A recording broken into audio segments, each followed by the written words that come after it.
Congratulations. Ano pakiramdam? Well, nakaka-excite kasi ito yung hindi ko pa nagagawa sa buhay ko. Pero nag-radyo naman mo po ako ng movie.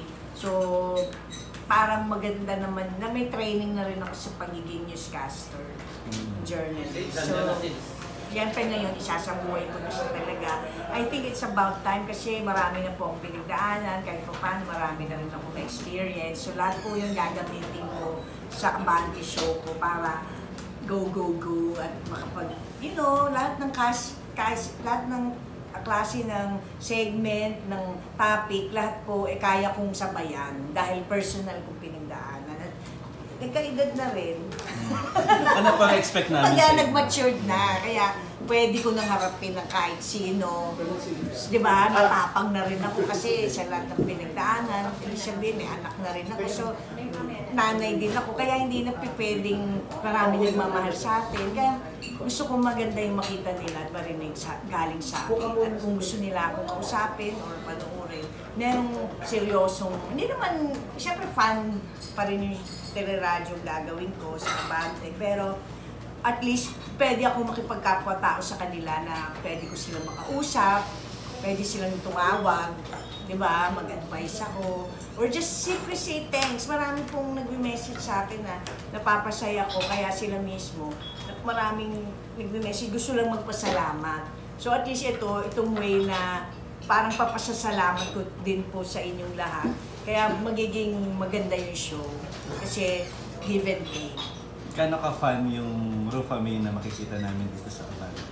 Well, lagi naman akong natatawa. Kaya automatic na po sa akin yung kahit na madrama, nagiging comedy talaga lahat. Kasi parang hindi ko alam din kung bakit, pero yun yung siguro ako. Parang ambisyo ko tumawa. Kahit na umiiyak, tatawa ulit. Gumaan. Yes. Meron po bang parang nag-suggest po ba kayo kung anong gagawin nyo sa management ng Abante?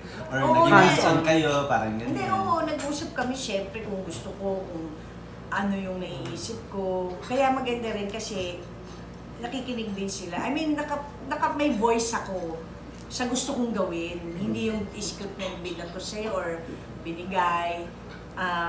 May creative freedom.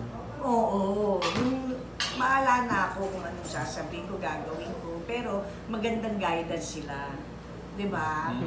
Kumbaga, legit na Abante. Tsaka lumaki po ako sa Abante.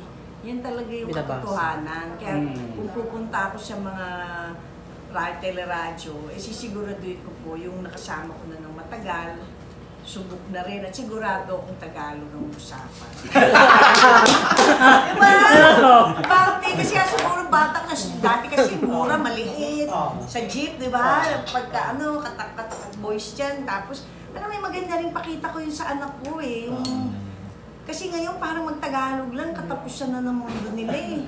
Kung kakanta lang na ako may lobo, parang trauma na talaga, di ba? Dati sa may Kamuning, bumibili ka ng kamuning. Oo, hanggang ngayon, dyan pa din. Oo. Alam mo si Ate Lods dati, eye to eye. Yung may shell doon. Doon kami nakatira sa Kamuning kami, noong bata ako. Pero, probinsyana talaga ako sa Pampa. Pero I'm just saying lang na, basta masyado na akong attached sa Abante. Kayo na daw po yung bagong multimedia star. Kasi may radyo na kayo, may TV pa. Hindi, wala. Basta kahit anong pa itawag niyo sa akin, okay lang ako. Basta magbigay lang po ako ng kasiyahan sa inyo. At magiging masaya-masaya na rin ako. So talagang tuloy-tuloy na po yung niyo, no? Pagbabalik showbiz nyo, tuloy-tuloy pagbabalik TV, na. Kasi maganda yung nangyayari. Tsaka, ito talaga ako eh, alam mo yun, parang kahit nakapikit, masaya akong gawin.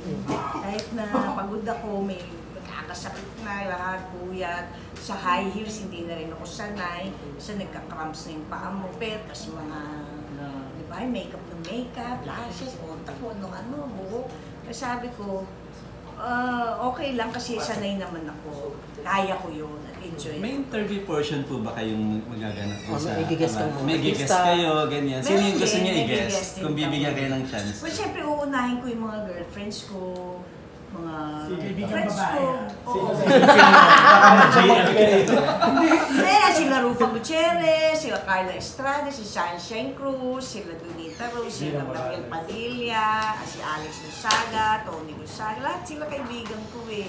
So, lahat yun, i-guess ko lahat. Kahit si Willie Revillame, kahit si... Pwede pa ba dito yung... Radyo naman. Pwede naman. Radyo naman. Oo, kahit si Bossing Vic Soto lahat, kahit si Piolo Pascual, Alessandro De Rossi, lahat marami akong kaibigan, kahit director, invitahin ko na. Actually, yung mga ibang binanggit Kahit mo, na si Richard Gutierrez. nakapag-guest na sila dito noon.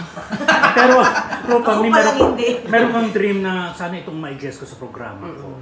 Na ito yung... Alam mo, dati kasi nahiya ako sa mga kahit kaibigan ko yung mag-a-ascend. Hindi ako nag-a-as ng favor eh. Ayun sila Ivana pala kasi kinuha nila ako sa vlog eh. So, Babawi ka. in Kung your ano naman face. sila. Hindi, babawi ako para rin sa aming lahat. Kasi at least may representasyon din ng sila ng in the light side. Hindi yung babalik nila yung trauma ng alam mo yun, lang mga pag-interview, parang pinipilit ka na ibalik yung trauma mo sa mga nangyari. Hindi ganun ang mangyayari. Masaya. Tapos may kabuluhan. Okay. Samahan. Last 2 questions na round. Sa mga sila, inain yung mga PBB ngayon, sino yung gusto nyo i-guess sa kanila? Oo nga, no, si Clarice nga. Oh. Nag-open na ba? 25. Oh, Isang group lang kasi ang writers and mga ano namin eh. Bossing sa ABS, yung umahawak ng PBB tsaka Your Face. Isang team lang. Showtime. Oo nga, si So, Clarice. Hindi, siya yung isa doon sa mentor namin. Pero marami akong gusto mong kasama Tsaka yung mga kasama mo Kasi doon. sila Ashley din, nag-sparkle din ako, mga kasama ko sa gym. Ang dami-dami kong kaibigan, lahat, kahit anong edad. Sino ang mahawak ng career mo Sila, ngayon? kahit mga Chipilomini, sila. Lahat yan, si Sophia. Pagsama mo sila. Gusto mo ba yung pagsama Gusto sila sa pagsamahin show? sila? Si Sarah. Oo, Sa gusto mo ba show mo? pagsamahan sila? Geronimo. Sila, Sophia. Gusto mo pagsabayin sila, Sophia at Chi? Ha? Ano yung Sabay itatanong mo mag-guest. sa kanila Oo, pag kaibigan ginas mo ko sila? eh. Hindi ko na pagsasabayin. Text ko na lang sila sabay. Group chat. Group chat! Hindi, syempre mag-wish ako na magbati-bati. Wala akong alam sa love life nila. So, wala po akong mako-comment. Pero kaibigan ko sila. Kaya, wala akong, ayokong mga alam sa part na yun. Tsaka syempre, iba na yung love life yun eh. Friendship and love life. Sa mga youngster ko, sino gusto mong ma-interview? Ay, mga Or ma-guess? BGY. Naging, army na. Paborito pa naman niya yung Bini. Oo, diba? Hindi kasi mga nag-makeup din sa akin si Bini, ay yung mga makeup artist nila. Kaya pala mukha rin kayong... Yung mga kalibig. So last question na Bini. kung kailan ka magsisimula sa Abante? Ha? Kailan ka magsisimula sa Abante? Magsisimula second week of November. Tapusin ko lang yung undas. Para magdasal-dasal. Okay, sa nanay ko, tatay. Ang dami na eh. Ulila na rin ako, lola ko, kapatid ko. Kaya lahat yun, pagdadadsal ko sila ng mataimtim. Please invite them na lang, ma'am. Bibigay ko itong libre. So imbitahin mo na raw sila. Invite them, ma'am. Imbitahin mo na raw Then, sila. tuwa ako kahit flowers lang. Umabot na po ako ng Are you masaya. sure? Narinig yung Ma'am Jen. Please invite them, ma'am, dito sa inyong show sa Abante. Yes, every Wednesday po and Friday, 1 to 2 p.m. Abante, go, go, go! Magiging bilyonaryo na tayo sa kakanood ng Abante. Kaya naku, wala na tayo pupuntahan kundi maging bilyonaryo sa Abante. Go, go, go! Manifest! Thank you.